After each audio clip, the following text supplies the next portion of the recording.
want to gather up students that feel the same way as I do, so then we can all work together for the better.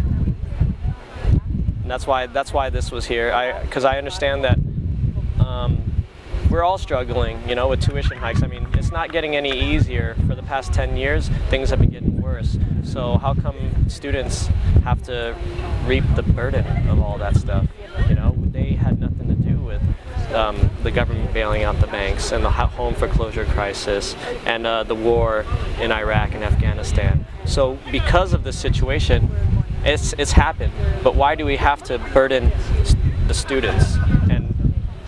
And what do we do about this? And how do we move forward from here? And that's why this assembly happened. We have to realize that we are powerful, that our voices are strong, but we have to work together for that.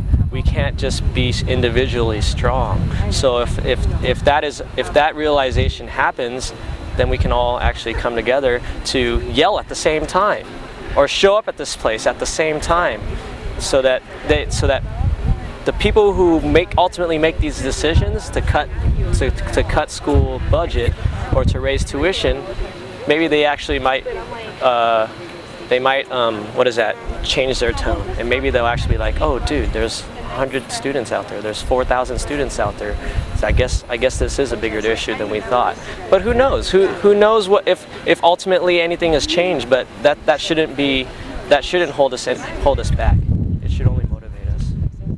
I think the biggest event is going to be May 1st, May Day, and that is the general strike that Occupy movement has called for on May Day. It's an actual labor strike day. There's a lot of history that goes on revolving around that day in general, but the Occupy movement has grasped onto that to try to make it bigger and try to get the students to strike from school, try to get workers to strike from work, try to get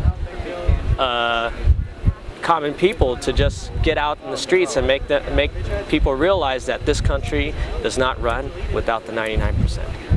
So that's pretty much what we're trying to do, is get a working body of students, faculty, teachers, administration, education advocates to rally on that day. And this right here is a feeler to see who's willing to help with that.